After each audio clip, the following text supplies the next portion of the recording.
Hello friends, how are you all? I'm Vali and today I'm going to discuss quick revision on previous questions of education subject from 2018 to 2022 through PDFs. So in the previous session, we have completed part 1. So today I'm going to start. It's a part 2 of 2020 PYQs. So question is, इस video में क्या होगा कि मैं सिर्फ आप लोगों के सामने क्वेश्चन पढ़ूंगी, आपको खुद आंसर देखना है क्योंकि ये आपका सिर्फ एक रिवीजन है। इसमें डिटेल एक्सप्लेनेशन नहीं होगी। डिटेल एक्सप्लेनेशन मैं डिस्क्रिप्शन पर दी हुई होगी, जो मेरी वीडियोस एंड डिटेल एक्सप्लेनेशन की, वहां से आप देख सकते हैं।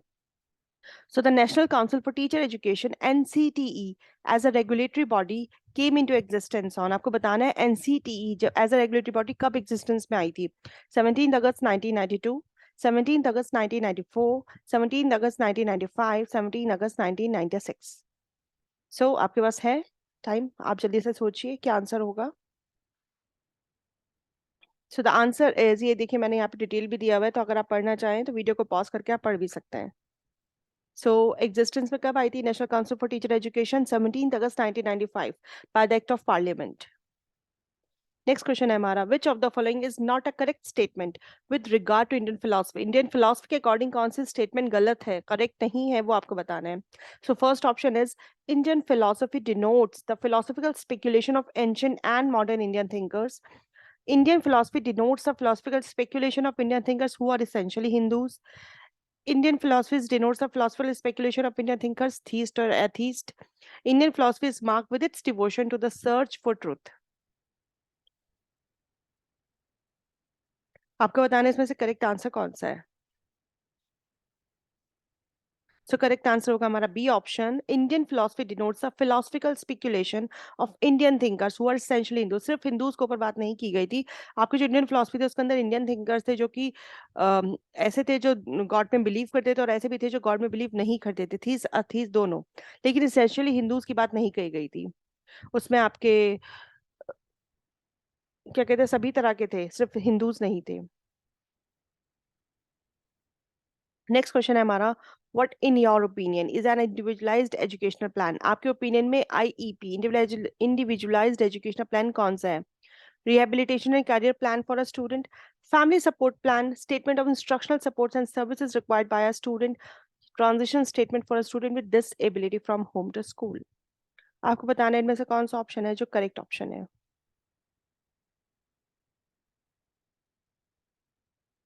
यहाँ आईसीएफ के बारे में, आईपी के बारे में मैंने दिया हुआ है, कुछ टर्म्स हैं, टर्मिनोलॉजीज हैं, ताकि आप पढ़ लें। So the answer is C, statement of instructional support and services required by a student. Student को सर्विसेज प्रोवाइड करना उसकी नीड के अकॉर्डिंग, उसको वो सपोर्ट देना, ये हमारा होता है इंडिविजुअलाइज्ड एजुकेशनल प्लान डिसेबल लोगों को।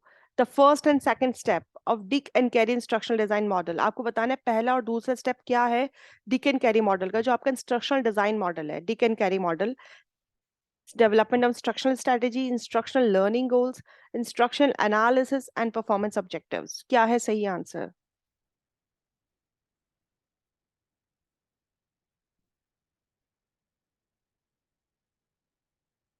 सो यहाँ पे पूरा चार्ट बना हुआ है ताकि आप लोग बहुत इजीली पहचान पाए। देखिए, किसी भी क्वेश्चन को सॉल्व करने के लिए गोल सबसे पहली चीज होती है। आप कोई भी चीज अगर बनाते हो, प्लान करते हो, तो first of all you have to find out the goals. आपके गोल्स क्या हैं जिसके बेसिस पे आप सब काम कर रहे हो। तो बी ऑप्शन तो फर्स्ट अपने आप निकल के आ जाता है आपका, तो बी एंड सी से करेक्ट आंसर। नेक्स्ट क्वेश्चन हमारा, ब्रॉड फंक्शन बताने हैं आपको। State council of educational research and training, that means HCERT के ब्रॉड फंक्शंस कौन से हैं? डिजाइन करना, डेवलप करना integrated teacher education program of 4 year duration, preparation of code of professional ethics for teachers, development of curriculum, textbooks, training, research and innovation, या फिर accreditation of teacher education institutions and their monitoring।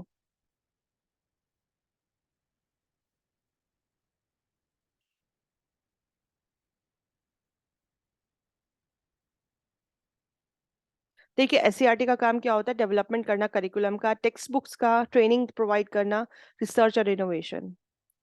वो इनके नाम में ही छुपा है, educational research and training, ये चीज आप यहाँ देख सकते हैं। Next question, Nistha. निस्था क्या है? एक नेशनल मिशन है इंप्रूव करना लर्निंग आउटकम्स को एलिमेंट्री लेवल पे। ये एक प्रोग्राम लॉन्च है by rehabilitation council of India staff के लिए, एक प्रोग्राम लॉन्च किया गया है। A capacity building program for improving quality of school education through integrated teacher training, कि कैपेसिटी बिल्डिंग प्रोग्राम है इंप्रूव करना का क्वालिटी ऑफ स्कूल को इंप्रूव करना, एजुकेशन को इंप्रूव करने की, किसके थ्रू? इंटीग्रेटेड टीचर्स ट्रेनिंग के थ्रू, या फिर एक प्रोग्राम लॉन्च किया गया है यूजीसी के थ्रू। आपको बताना है इसमें से करेक्ट कौन सा ऑप्शन है। इस क्वेश्चन का आंसर देने के लिए आपको पता होना चाहिए कि निष्ठा है क्या। तो आप पढ़ सकते हैं, यहाँ से वीडियो को पॉज करके पढ़िए। पढ़ने के बाद आपके लिए आंसर देना आसान होगा, समझना आसान होगा, आपको पता होना चाहिए होता किस लिए है ये। तो आंसर क्या है इसका? ANC it's correct answer. ये एलिमेंट्री लेवल पे एक इंप्रूव करना लर्निंग आउटकम्स को और कैपेसिटी बिल्डिंग करना, क्वालिटी एजुकेशन देना स्कूल में, उसको इंप्रूव करना। नेक्स्ट क्वेश्चन, यहाँ पे दो स्टेटमेंट गिवन है, स्टेटमेंट 1 स्टेटमेंट 2, आपको बताना है दोनों सही है, दोनों में से कौन सी गलत है। Assessment एक systematic process of identifying, collecting and interpreting information about the student's learning. Assessment एक systematic process है बच्चे की learning की पूरी एक journey को identify करना, उसकी information लेना। Assessment results must be communicated in a clear and transparent way. Assessment का मतलब होता है कि जो आप assessment ले रहे हैं वो बिल्कुल clear होना चाहिए, बिल्कुल transparent होना चाहिए। That means वहां पर कोई भी biasness नहीं होनी चाहिए। So what is the option? दोनों सही हैं, दोनों गलत हैं, या दोनों में से दोनों ही सही हैं? So statement 1, statement 2, both are true.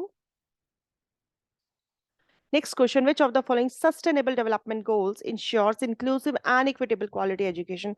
आपको बताना है इसमें से कौन सा, आप ये देखिए पेपर 1 में आता है आपका सस्टेनेबल डेवलपमेंट गोल, लेकिन ये आपका यहाँ पर भी आया और आपको बताना है वो कौन सा है जिसमें ये बताया गया है कि इंक्लूसिव इक्विटेबल क्वालिटी एजुकेशन देनी चाहिए। तो ये हमारे पूरे 17 सस्टेनेबल डेवलपमेंट गोल्स हैं। आप वीडियो को पॉज करके इनको पढ़ लीजिएगा, क्योंकि एग्जामिनेशन पॉइंट ऑफ व्यू से क्वेश्चन बहुत इंपॉर्टेंट है, पेपर 1 में भी आता है और पेपर 2 में भी आता है। तो वो आपका सस्टेनेबल डेवलपमेंट गोल 4 है। Next question, the term UNCRPT is associated with, जो टर्म है यूएनसीआरपीटी का वो किसके साथ एसोसिएटेड है? United Nations convention on regulation for person with disabilities, United Nations confederation on rights of people with disabilities, United Nations convention on the rights of persons with disabilities, या फिर United Nations conclave on the rights of for people with disabilities.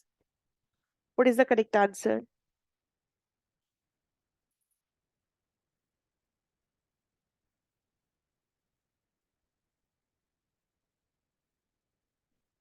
UNCRPD की full form भी है और यहाँ पे इसके principles भी हैं। So the correct answer is option third, United Nations Convention on the Rights of Person with Disabilities. Next question है, यहाँ पे आपको मैचिंग दी है। First is list 1 and another was list 2, जहाँ पे आपको डिस्क्रिप्शन दिया है। आपको थ्योरी के बेसिस पे बताना है किस स्टडी है, रिसर्च है, क्या है। डेवलपमेंट ऑफ थ्योरीज क्या होता है? Finding solution of immediate problem in a particular setting without generalization of findings beyond the situation studied. Adaptation of theories. No hypotheses are proposed or tested. क्या है answer?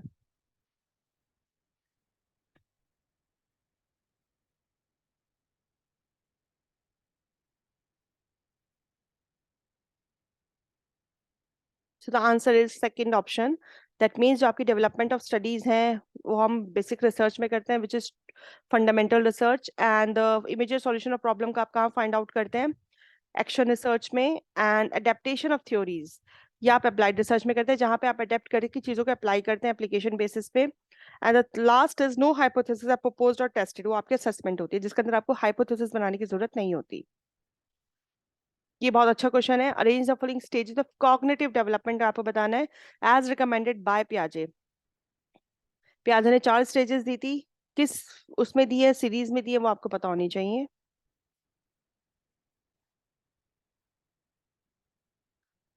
First is sensory motor and the second one is pre-operational, the third one is concrete operational, the last one is formal operational stage. So answer क्या होगा आपका? Fourth option. The standard error of mean, क्या होता है standard error of mean? Has a greater value than the standard deviation of individual scores, decreases with the increase in sample size, is less for the samples drawn from heterogeneous group. बताइए क्या answer होगा?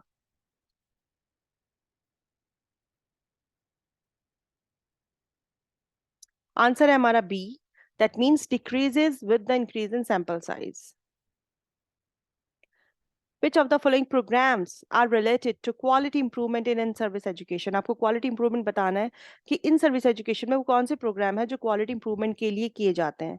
Foundation course in teacher education, skill development program, course on pedagogy in specific subjects, induction meeting या फिर micro simulation for competency development.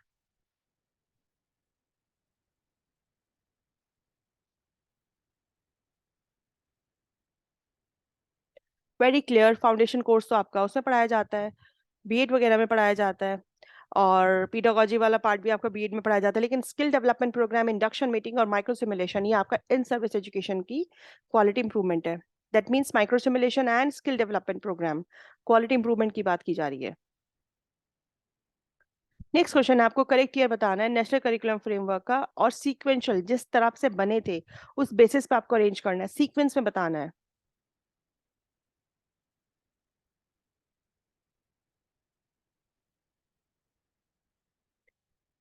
यहाँ मैंने इसकी theory भी दी है.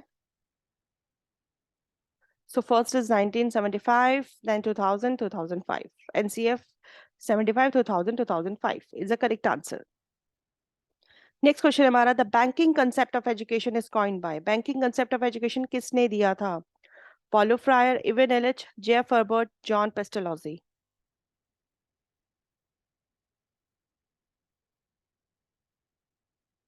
Very easy answer. ये पूरा मैंने कंसेप्ट ऑफ एजुकेशन दिया हुआ है, पढ़ लीजिएगा, एग्जामिनेशन पॉइंट ऑफ व्यू से बहुत इंपॉर्टेंट है. सो पॉलो फेयर थे जिन्होंने बैंकिंग कंसेप्ट ऑफ एजुकेशन का टर्म कॉइन की थी. Next question, equal educational opportunity means. Equal educational opportunity का क्या मतलब है? Equal accessibility to have suitable education, free education for girls only, equality of educational standards for minorities and disabled only. Both A and B are correct, both B and C are correct.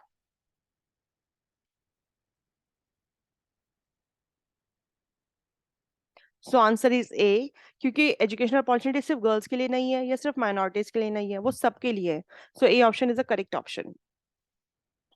So thank you for your attention friends. Stay blessed, enjoy learning. और ये videos मैंने सिर्फ आपके revision के लिए start की है ताकि आप पूरे प्रोसेस क्वेश्चंस को गो थ्रू कर लें. So stay blessed, enjoy learning. See you soon with the next video.